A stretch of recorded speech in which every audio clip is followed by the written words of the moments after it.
بسم اللہ الرحمن الرحیم۔ اب ہم جو پڑھیں گے وہ ہماری 30ویں آیت سے لے کے 33ویں آیت تک 3 آیات ہیں۔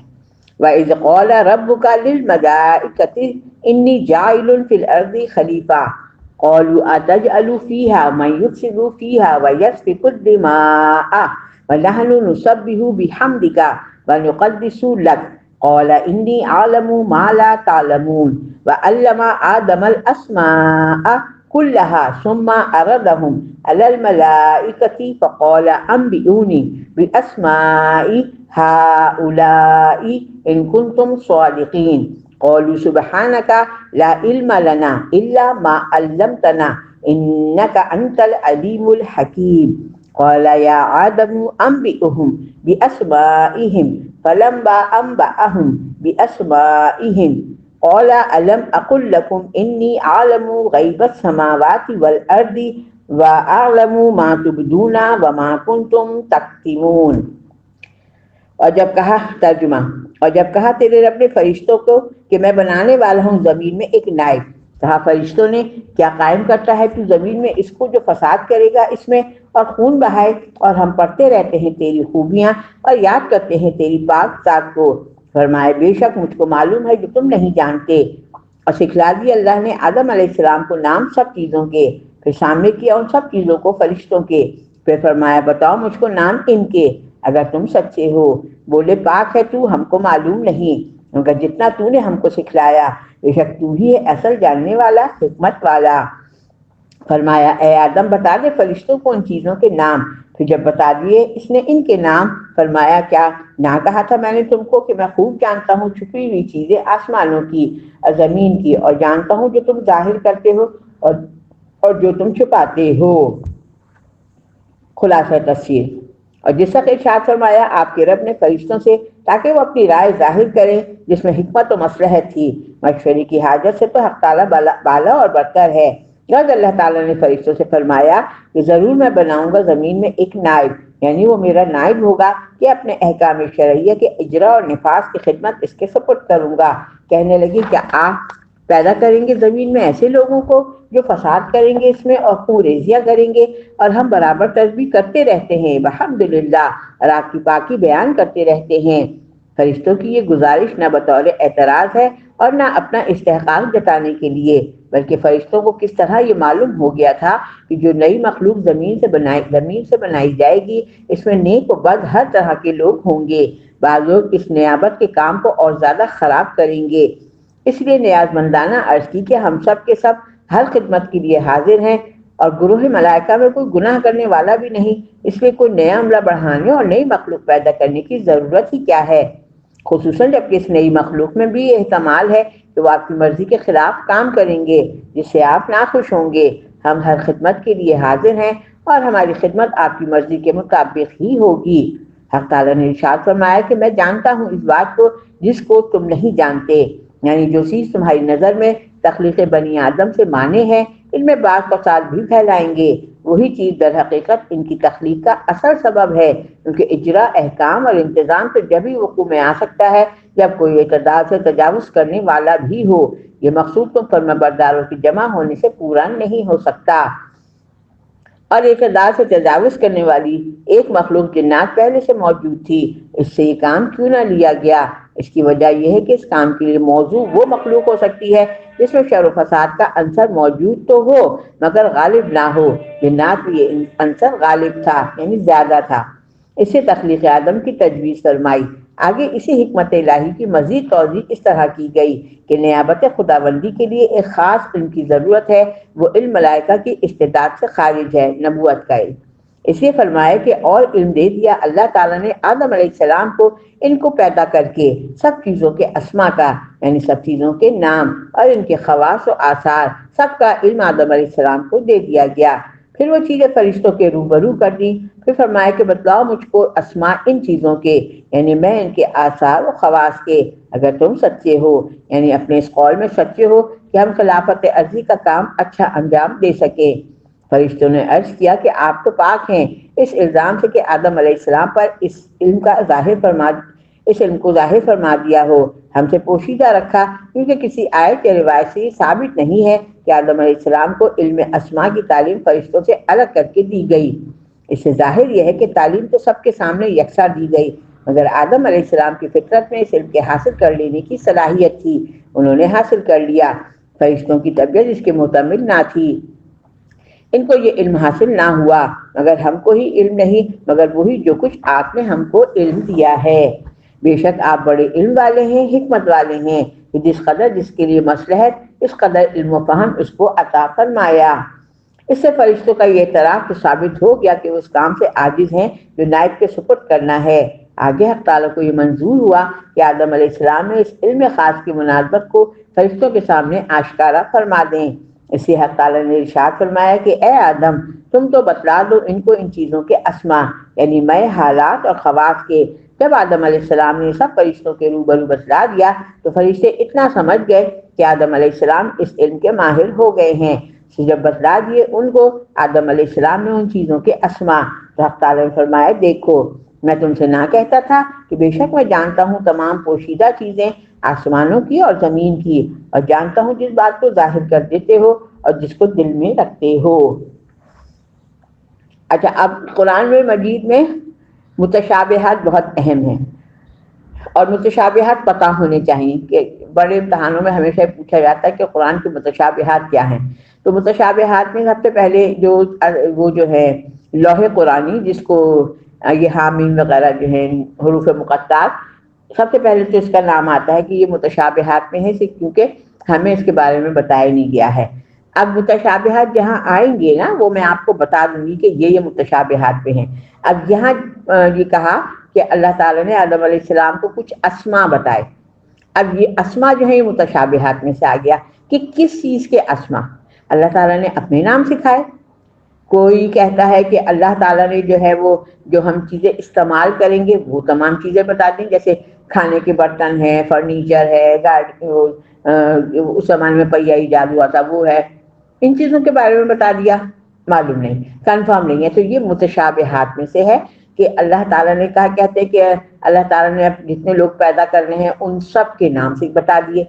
اور ان کے خواص بتا دیے، تو پتہ نہیں ہے، متشابہ کنفرم نہیں ہے۔ تو اس لیے اس چکر میں نہیں پڑنا چاہیے کہ اللہ تعالیٰ نے کیا سکھایا۔ جو مفسر نے ہمیں بتا دیا ہے ہمیں اتنا علم بس سمجھنا چاہیے، اپنی طرف سے نہیں سوچنا چاہیے یا کنفرم نہیں کرنا چاہیے۔ اب یہ پہلے متشابہات آ گئے، حروف مقطعات تو ہیں۔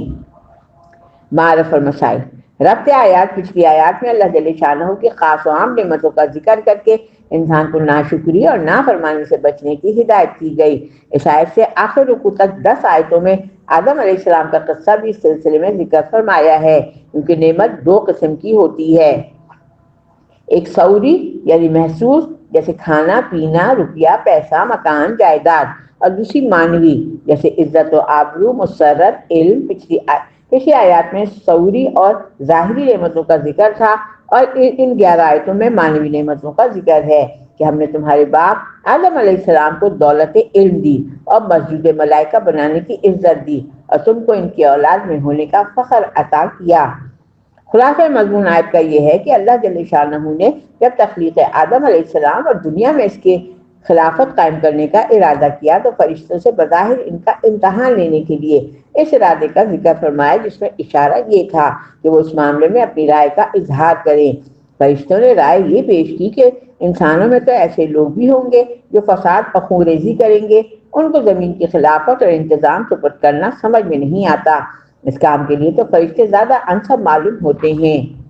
نیکی ان کی فطرت ہے، برائی کا صدور ہی ان سے ممکن نہیں، اور مکمل اطاعت گزار ہیں، دنیا کے انتظامات بھی وہ درست کر سکیں گے۔ اللہ تعالیٰ نے ان کی رائے کے غلط ہونے کا اظہار اول ایک حاکمانہ طرز سے دیا کہ خلافت عرضی کی حقیقت اور اس کی ضروریات سے تم واقف نہیں، اس کو میں ہی مکمل طور پر جانتا ہوں۔ پھر دوسرا جواب حکیمانہ انداز سے آدم علیہ السلام کی فرشتوں پر ترجیح اور مقام علم میں آدم علیہ السلام کا تفوق کا ذکر کر کے دیا گیا، اور بتایا گیا کہ خلافت عرض کے لیے زمینی مخلوقات کے نام اور ان کے خواص و آثار کا جاننا ضروری ہے، اور فرشتوں کی استعداد اس کی متحمل نہیں۔ تخلیق آدم علیہ السلام کی گفتگو فرشتوں سے کسی مصلحت پر مبنی تھی۔ یہاں یہ بات غور طلب ہے کہ حضرت حق جل شانہ کا فرشتوں کی مجلس میں اس واقعے کا اظہار کس حیثیت سے تھا؟ کیا ان سے مشورہ لینا مقصود تھا یا محض ان کو اطلاع دینا پیش نظر تھا، یا فرشتوں کی زبان سے ان کی رائے کا اظہار کرانا اس کا منشا تھا؟ سے بات ظاہر ہے کہ مشورے کی ضرورت تو وہاں پیش آتی ہے جہاں مسئلے کے سب پہلو کسی پر روشن نہ ہو اور اپنے علم و بصیرت پر مکمل اطمینان نہ ہو، اسے دوسرے عقلاء اور اہل دانش سے مشورہ کیا جاتا ہے۔ کیا ایسی صورت میں جہاں حقوق دوسرے کے بھی مساوی ہوں تو ان کی رائے لینے کے لیے مشورہ ہوتا ہے، جیسے دنیا کی عام کونسلوں میں رائج ہے، اور یہ ظاہر ہے کہ یہاں دونوں صورتیں نہیں ہو سکتی۔ اللہ سبحانہ و تعالی خالق کائنات ہیں، ذرے ذرے کا علم رکھتے ہیں، اور ظاہر و باطن ہر چیز ان کے علم و بصر کے سامنے برابر ہے۔ ان کو کیا ضرورت ہے کہ کسی سے مشورہ لیں؟ اسی طرح یہ بھی نہیں کہ کوئی پارلیمانی حکومت ہے جس میں تمام ارکان کے مساوی حقوق ہیں اور سب سے مشورہ لینا ضروری ہے، کیونکہ اللہ تعالیٰ ہی سب کے خالق اور مالک ہیں۔ فرشتے ہوں یا جن و انس، سب ان کی مخلوق اور مملوک ہیں۔ کسی کو حق نہیں کہ ان کے کسی فعل کے متعلق سوال بھی کر سکے، آپ نے یہ کیوں کیا اور فلاں کام کیوں نہیں کیا؟ لا یسأل عما یفعل وهم یسألون، اور اللہ تعالیٰ سے اس کے کسی فعل کے متعلق سوال نہیں کیا جا سکتا اور سب سے ان کے اعمال کا سوال کیا جائے گا۔ بات یہی ہے جبکہ در حقیقت یہاں مشورہ لینا مقصود نہیں اور نہ اس کی ضرورت ہے، مگر صورت مشورے کی بنائی گئی جس میں مخلوق کو سنت مشورے کی تعلیم کا فائدہ ہو سکتا ہے، جیسے رسول کریم صلی اللہ علیہ وسلم کو صحابہ کرام سے مشورہ لینے کی ہدایت قرآن میں فرمائی گئی۔ حالانکہ آپ صلی اللہ علیہ وسلم تو صاحب وحی ہیں، تمام معاملات اور ان کے تمام پہلو آپ صلی اللہ علیہ وسلم کو بذریعہ وحی بتلائے جا سکتے تھے، مگر آپ صلی اللہ علیہ وسلم کے ذریعے مشورے کی سنت جاری کرنے اور امت کو سکھانے کے لیے آپ صلی اللہ علیہ وسلم کو بھی مشورے کی تاکید فرمائی گئی۔ غرض فرشتوں کی مجلس میں اس واقعے کے اظہار سے ایک فائدہ تو تعلیم مشورے کا حاصل ہوا، دوسرا فائدہ خود الفاظ قرآن کے اشارے سے معلوم ہوتا ہے کہ انسان کی پیدائش سے پہلے فرشتے یہ سمجھتے تھے کہ ہم سے زیادہ افضل و عالم کوئی مخلوق اللہ تعالیٰ پیدا نہیں کریں گے۔ اور تفسیر ابن جریر میں حضرت عبداللہ بن عباس رضی اللہ تعالیٰ عنہ سے ایک روایت میں اس کی تصریح بھی ہے کہ خلقت آدم علیہ السلام سے پہلے فرشتے آپس میں کہتے تھے کہ لن یخلق اللہ خلقا اکرم علیہ منا ولا عالم، یعنی اللہ تعالیٰ کوئی مخلوق ہم سے افضل اور عالم پیدا نہ فرمائیں گے۔ حضرت جل شانہ کے علم میں تھا کہ ایک ایسی مخلوق کو بھی پیدا کرنا ہے جو تمام مخلوقات سے زیادہ افضل و عالم ہو، عالم یعنی علم والی، اور جس کو اپنی خلافت اور نیابت کا خلعت عطا کیا جائے۔ اس لیے فرشتوں کی مجلس میں آدم علیہ السلام کو پیدا کرنے اور زمین کے نائب بنانے کا ذکر کیا گیا کہ وہ اپنے خیال کا اظہار کرے۔ چنانچہ فرشتوں نے اپنے علم و بصیرت کے مطابق نیاز مندی کے ساتھ رائے کا اظہار کیا کہ جس مخلوق کو آپ خلیفہ زمین بنا رہے ہیں اس میں تو شر و فساد کا مادہ بھی ہے، اور وہ دوسروں کی اصلاح اور زمین میں امن و امان کا انتظام کیسے کر سکتا ہے جبکہ وہ خود خون ریزی کا بھی مرتکب ہوگا۔ اس کے بجائے آپ کے فرشتوں میں شر و فساد کا کوئی مادہ نہیں، وہ خطاؤں سے معصوم ہیں اور ہر وقت آپ کی تسبیح اور تقدیس اور عبادت و اطاعت میں لگے ہوتے ہیں، وہ بظاہر اس خدمت کو اچھی طرح انجام دے سکتے ہیں۔ غرض اس سے معاذ اللہ حضرت جل شانہ کے فعل پر اعتراض نہیں ہے، کیونکہ فرشتے ایسے خیالات اور حالات سے معصوم ہیں، بلکہ مقصد محض دریافت کرنا تھا کہ ایک ایسی معصوم جماعت کے موجود ہوتے ہوئے دوسری غیر معصوم مخلوق پیدا کر کے ایک کام اس کے حوالے کرنا اور اس کو ترجیح دینا کس حکمت پر مبنی ہوا۔ چنانچہ اس کے جواب میں پہلے تو حق تعالیٰ نے اجمالی طور پر یہ فرمایا کہ انی عالم ما لا تعلمون، یعنی تم خلافت الہی کی حقیقت اور اس کے لوازم سے واقف نہیں، اس لیے یہ سمجھ رہے ہو ایک معصوم مخلوق ہی اس کو انجام دے سکتی ہے، اس کی پوری حقیقت کو ہم ہی جانتے ہیں۔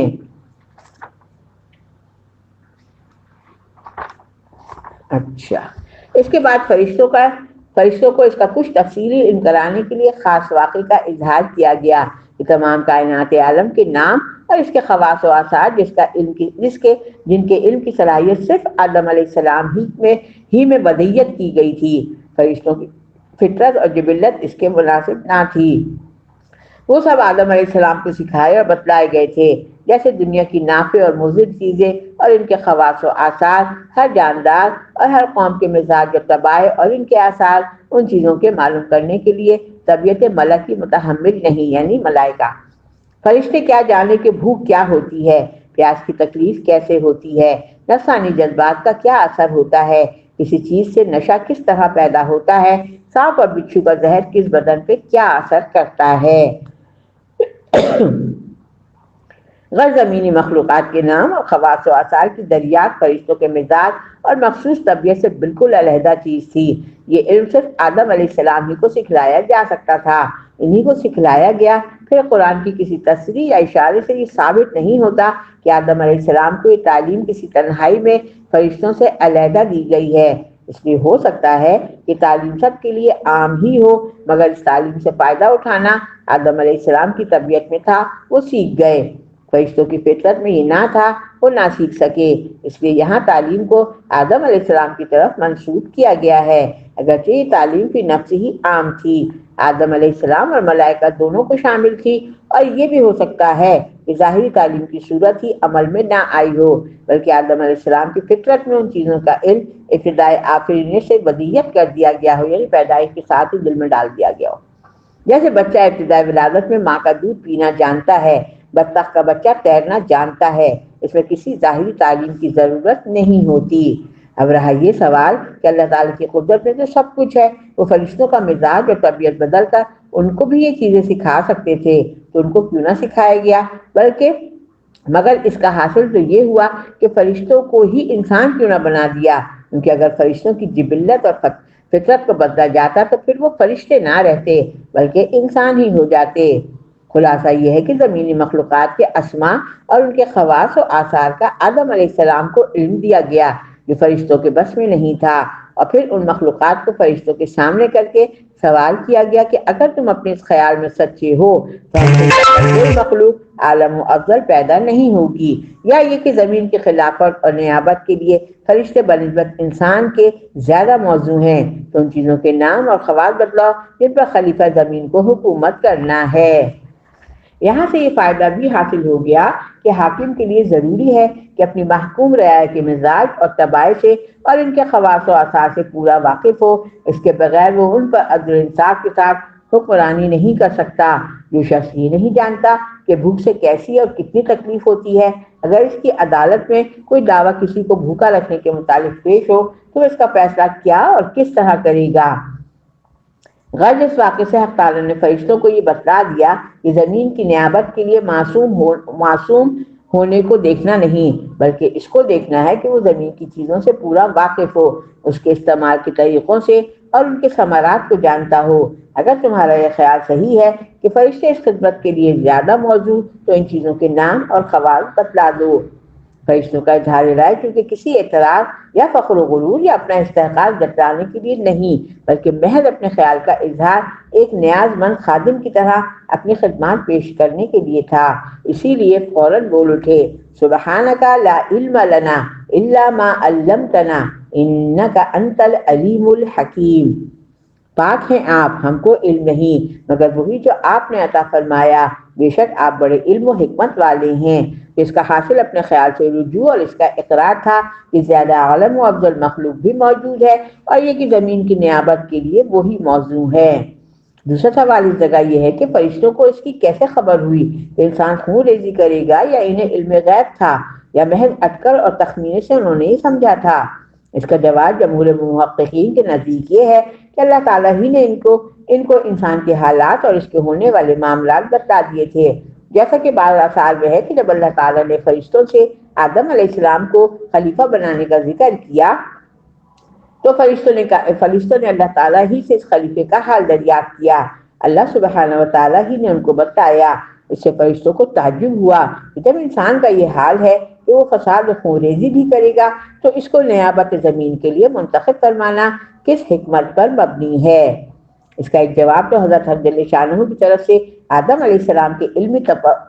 تفوق کا اظہار فرما کر دے دیا گیا، اور فساد و خون ریزی سے شبہ اس کے استحقاق نیابت پر کیا گیا تھا۔ اس کا جواب انی عالم ما لا تعلمون میں اجمالاً دے دیا، جس میں اشارہ ہے کہ جس چیز کو تم نیابت و خلافت کے منافی سمجھ رہے ہو، در حقیقت وہی اس کی اہلیت کا بڑا سبب ہے، کیونکہ نیابت زمین کی ضرورت ہی رفع فساد کے لیے ہے۔ جہاں فساد نہ ہو وہاں خلیفہ اور نائب بھیجنے کی ضرورت ہی نہیں۔ غرض یہ بتلا دیا کہ منشاء الہی یہ ہے کہ جس طرح اس نے ایک ایسی مقدس معصوم مخلوق فرشتے پیدا کر دیے جس سے کسی گناہ و خطا کا صدور ہو ہی نہیں سکتا، اور جس طرح اس نے شیاطین پیدا کر دیے جس میں نیکی اور بھلائی کی صلاحیت نہیں، اسی طرح ایک ایسی مخلوق بھی پیدا کرنا منشا خداوندی ہے جس میں خیر و شر، نیکی اور بدی کا مخلوط مجمع ہو، اور جس میں خیر و شر کے دونوں جذبات ہوں، اور جو جذبات شر کو مغلوب کر کے خیر کے میدان میں آگے بڑھے اور رضا خداوندی کی خلعت حاصل کرے۔ واضح لغت خود حق تعالیٰ ہیں، یعنی وضاحت کرنے والے۔ اس قصہ آدم علیہ السلام اور تعلیم اسماء کے واقعے سے یہ بھی ثابت ہو گیا کہ زبان اور لغت کے اصل واضح خود حق سبحانہ و تعالیٰ ہیں، تو اس میں مخلوق کے استعمالات سے مختلف صورتیں اور مختلف زبانیں پیدا ہو گئیں۔ امام اشعری رحم اللہ نے اس آیت سے استدلال کر کے اللہ سبحانہ و تعالیٰ ہی کو واضح لغت قرار دیا ہے۔ اب میرا خیال ہے کہ کافی ٹائم ہو گیا، آپ لوگوں کا ٹائم زیادہ سننے میں آپ لوگوں کو وہ ہوگا، تھوڑا سا رہ گیا، ایک صفحہ ہے پورا کر دیتی ہوں۔ اچھا، آدم علیہ السلام کا تفوق فرشتوں پر۔ اس واقعے میں قرآن حکیم کے یہ بڑی الفاظ بھی قابل نظر ہیں کہ جب فرشتوں کو خطاب کر کے فرمایا کہ ان چیزوں کے نام بتلاؤ، لفظ انبئونی ارشاد فرمایا کہ مجھے بتلاؤ، اور جب آدم علیہ السلام کو اس چیز کا خطاب ہوا تو لفظ انبئوہم فرمایا، یعنی آدم علیہ السلام کو حکم ہوا کہ فرشتوں کو یہ اسماء بتلائیں۔ اس طرز بیان کے فرق سے واضح ہو گیا کہ آدم علیہ السلام کو معلم کا درجہ دیا گیا اور فرشتوں کو طالب علم کا، جس میں آدم علیہ السلام کی فضیلت اور تفوق کا ایک اہم صورت سے اظہار کیا گیا۔ اس واقعے سے یہ بھی معلوم ہوا کہ فرشتوں کے علوم میں بھی کمی اور زیادتی ہو سکتی ہے، کیونکہ جس چیز کا ان کو علم نہیں تھا، آدم علیہ السلام کے ذریعے ان کو بھی اس چیزوں کا اجمالی طور پر کسی نہ کسی درجے میں علم دے دیا گیا۔ خلافت ارض کا مسئلہ، زمین کا انتظام اور اس میں اللہ کا قانون نافذ کرنے کے لیے اس کی طرف سے کسی نائب کا مقرر ہونا، جو ان آیات سے معلوم ہوا، اس سے دستور مملکت کا اہم باب نکل آیا کہ اقتدار اعلیٰ تمام کائنات اور پوری زمین پر صرف اللہ تعالیٰ ہی کا ہے، جیسا کہ قرآن مجید کی بہت سی آیات اس پر شاہد ہے۔ ان الحکم الا للہ اور لہ ملک السماوات والارض اور الا لہ الخلق والامر وغیرہ، زمین کے انتظامات کے لیے اللہ تعالیٰ کی طرف سے نائب آتے ہیں جو باذن خداوندی زمین پر سیاست اور حکومت اور بندگان خدا تعالیٰ کی تعلیم اور تربیت کا کام کرتے اور احکام الہی کو نافذ کرتے ہیں۔ اس خلیفہ اور نائب کا تقرر بلا واسطہ خود حق جل شانہ سے ہوتا ہے، اس میں کسی کے کسب و عمل کا کوئی دخل نہیں۔ اسے پوری امت کا اجمالی عقیدہ ہے کہ نبوت کسبی چیز نہیں جس کو کوئی اپنی صحیح اور علم سے عمل سے حاصل کر سکے، بلکہ حق تعالیٰ ہی خود اپنے علم و حکمت کے تقاضے سے خاص افراد کو اس کام کے لیے چن لیتے ہیں، جن کو اپنا نبی اور رسول یا خلیفہ اور نائب مقرر کر دیتے ہیں۔ قرآن حکیم نے جگہ جگہ اس کا اظہار فرمایا ہے۔ ارشاد ہے،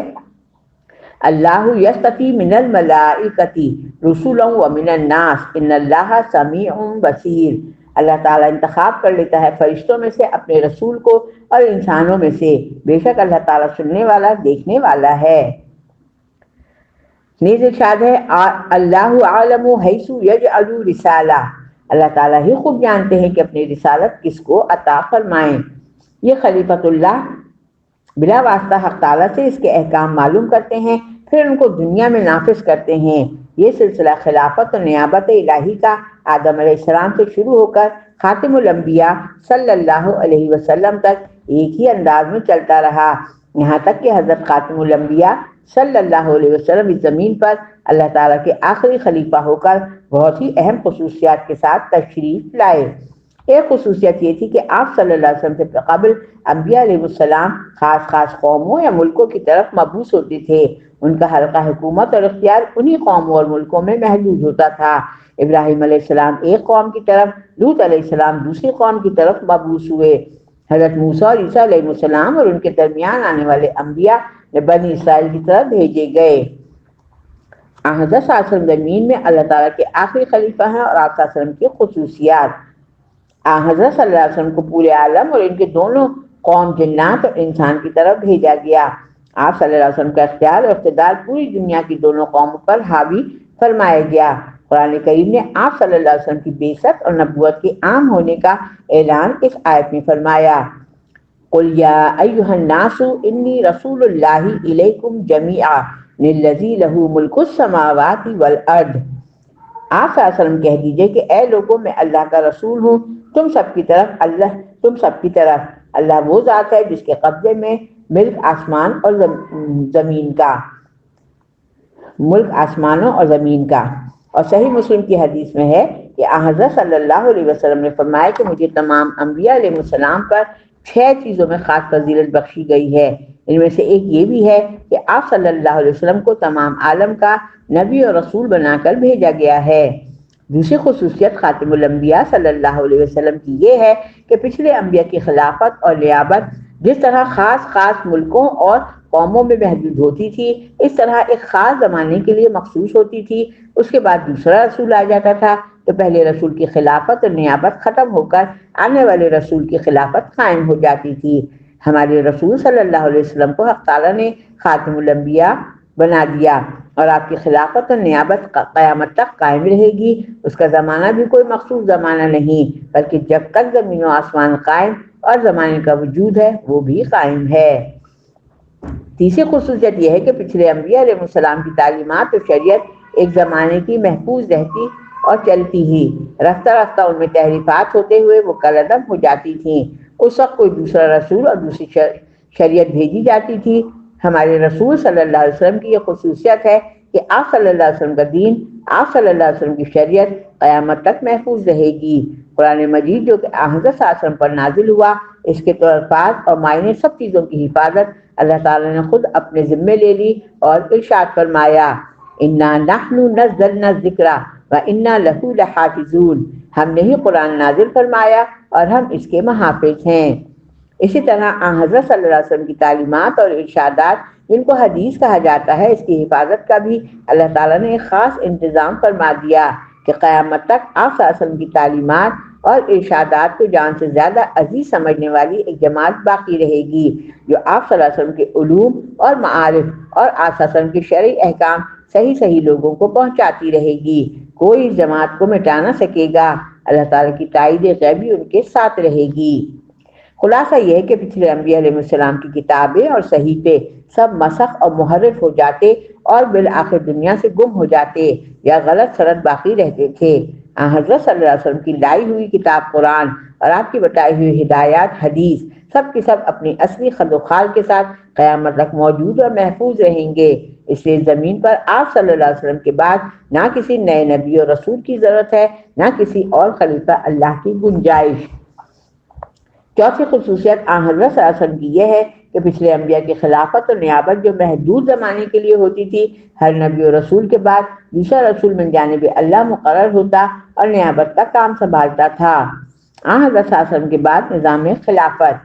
خاتم الانبیاء صلی اللہ علیہ وسلم کا زمانہ خلافت اور نیابت تا قیامت ہے، اس لیے قیامت تک آپ صلی اللہ علیہ وسلم ہی اس زمین میں خلیفۃ اللہ ہیں۔ آپ صلی اللہ علیہ وسلم کی وفات کے بعد نظام عالم کے لیے جو نائب ہوگا وہ خلیفۃ الرسول اور آپ کا نائب ہوگا۔ صحیح بخاری اور مسلم کی حدیث میں ہے کہ رسول اللہ صلی اللہ علیہ وسلم نے فرمایا، بنی اسرائیل کی سیاست اور حکومت ان کے انبیاء علیہ السلام کرتے تھے۔ ایک نبی فوت ہوتا تو دوسرا نبی آ جاتا اور خبردار رہو کہ میرے بعد کوئی نبی نہیں، ہاں میرے خلیفہ ہوں گے اور بہت ہوں گے۔ جو دین کو پھیلانے والے لوگ ہیں وہ علماء، مفتی، مفسر، سب محدث۔ پانچویں خصوصیت حضرت صلی اللہ علیہ وسلم کی یہ ہے کہ آپ صلی اللہ علیہ وسلم کے بعد آپ صلی اللہ علیہ وسلم کی امت کے مجموعے کو اللہ تعالیٰ نے وہ مقام عطا فرمایا جو انبیاء علیہ السلام کا ہوتا ہے، یعنی امت کے مجموعے کو معصوم قرار دے دیا کہ آپ صلی اللہ علیہ وسلم کی پوری امت کبھی گمراہی اور غلطی پر جمع نہ ہوگی۔ یہ پوری امت جس مسئلے پر اجماع اور اتفاق کرے وہ حکم خداوندی کا مسئلہ سمجھا جائے گا۔ اسے کتاب اللہ اور سنت رسول اللہ صلی اللہ علیہ وسلم کے بعد اسلام میں تیسری حجت اجماع امت قرار دی گئی ہے۔ حضرت صلی اللہ علیہ وسلم کا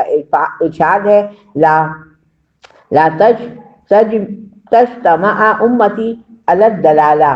میری امت کبھی گمراہی پر مجتمع نہ ہوگی، یعنی جمع نہ ہوگی۔ اس کی مزید تفصیل اس حدیث سے معلوم ہو جاتی ہے جس میں یہ ارشاد ہے کہ میری امت میں ہمیشہ ایک جماعت حق پر قائم رہے گی۔ دنیا کتنی ہی بدل جائے، حق کتنا ہی مزمحل ہو جائے، مگر ایک جماعت حق کی حمایت ہمیشہ کرتی رہے گی اور انجام کار وہی غالب رہے گی۔ اس سے بھی واضح ہو گیا کہ پوری امت کبھی گمراہی اور غلطی پر جمع نہ ہوگی، اور جبکہ امت کا مجموعہ معصوم قرار دے دیا گیا تو خلیفۃ الرسول صلی اللہ علیہ وسلم کا انتخاب بھی اسی کے سپرد کر دیا گیا، اور خاتم الانبیاء صلی اللہ علیہ وسلم کے بعد نیابت زمین اور نظم حکومت کے لیے انتخاب کا طریقہ مشروع ہو گیا۔ یہ امت جسے خلافت کے لیے منتخب کر دے وہ خلیفہ رسول صلی اللہ علیہ وسلم کی حیثیت سے نظام عالم کا واحد ذمہ دار ہوگا، اور خلیفہ سارے عالم کا ایک ہی ہو سکتا ہے۔ خلفائے راشدین کہ آخری عہد تک یہ سلسلہ خلافت صحیح رسول پر چلتا رہا، اور اسی لیے ان کے فیصلے صرف دینی اور ہنگامی فیصلوں کی حیثیت نہیں رکھتے بلکہ ایک محکم دستاویز اور ایک درجے میں امت کے لیے حجت مانے جاتے ہیں، کیونکہ خود آن حضرت صلی اللہ علیہ وسلم نے ان کے متعلق فرمایا، میری سنت کو لازمی پکڑو اور خلفائے راشدین کی سنت کو۔ خلافت راشدہ کے بعد کچھ طوائف الملوکی کا آغاز ہوا، مختلف خطوں میں مختلف امیر بنائے گئے، ان میں کوئی بھی خلیفہ کہلانے کا مستحق نہیں، ہاں کسی ملک یا قوم کا امیر خاص کہا جا سکتا ہے، اور جب پوری دنیا کے مسلمانوں کا اجتماع کسی ایک فرد پر متاثر ہو گیا اور ہر ملک ہر قوم کا علیحدہ علیحدہ امیر بنانے کی رسم چل گئی تو مسلمانوں نے اس کا تقرر اسی اسلامی نظریے کے تحت جاری رکھا کہ ملک کے مسلمانوں کی اکثریت جس کو امیر منتخب کرے وہی اس ملک کا امیر اور اولو الامر کہلائے۔ قرآن مجید کے ارشاد وَأَمْرُهُمْ شُورَىٰ بَيْنَهُمْ کے عموم سے اس پر اطلاق کیا جا سکتا ہے۔ مغربی جمہوریت اور اسلامی شورائیت میں فرق۔ اسمبلیاں اس طرز عمل کا ایک نمونہ ہیں، فرق اتنا ہے کہ عام جمہوری ملکوں کی اسمبلیاں اور ان کے ممبران بالکل آزاد اور خود مختار ہیں، محض اپنی رائے سے جو چاہیں اچھا یا برا قانون بنا سکتے ہیں۔ اسلامی اسمبلی اور اس کے ممبران اور منتخب کردہ امیر سب اس اصول اور قانون کے پابند ہیں جو اللہ تعالیٰ کی طرف سے اس کے رسول صلی اللہ علیہ وسلم کے ذریعے ان کو ملا ہے۔ اس اسمبلی یا مجلس شورا کی ممبری کے لیے بھی کچھ شرائط ہیں، اور جس شخص کو یہ منتخب کرے اس کے لیے بھی کچھ حدود و قیود ہیں۔ پھر ان کی قانون سازی بھی قرآن و سنت کے بیان کردہ اصول کے دائرے میں ہو سکتی ہے، اس کے خلاف کوئی قانون بنانے کا ان کو اختیار نہیں۔ خلاصہ یہ ہے کہ حق تعالیٰ نے اپنے فرشتوں کو مخاطب کر کے جو ارشاد فرمایا کہ میں زمین میں اپنا نائب بنانے والا ہوں، اس سے دستور مملکت کے چند اہم دفعات پر روشنی پڑتی ہے۔ مذکورہ سے دستور مملکت کی چند اہم دفعات کا ثبوت۔ اول یہ کہ آسمانوں اور زمین میں اقتدار اعلیٰ اللہ جل شانہ کا ہے، دوسرے یہ کہ زمین میں اللہ تعالیٰ کے احکام کی تنفیذ کے لیے اس کا نائب اور خلیفہ اس کا رسول ہوتا ہے، اور ضمنی طور پر یہ بھی واضح ہو گیا کہ خلافت الہی کا سلسلہ جب آن حضرت صلی اللہ علیہ وسلم پر ختم ہو گیا تو اب خلافت رسول صلی اللہ علیہ وسلم کا سلسلہ اس کے قائم مقام ہوا، اور اس خلیفے کا تقرر ملت کے انتخاب سے قرار پایا۔ وآخر دعوانا ان الحمد للہ رب العالمین۔ سبحان ربک رب العزت عما یصفون وسلام علی المرسلین والحمد للہ رب العالمین۔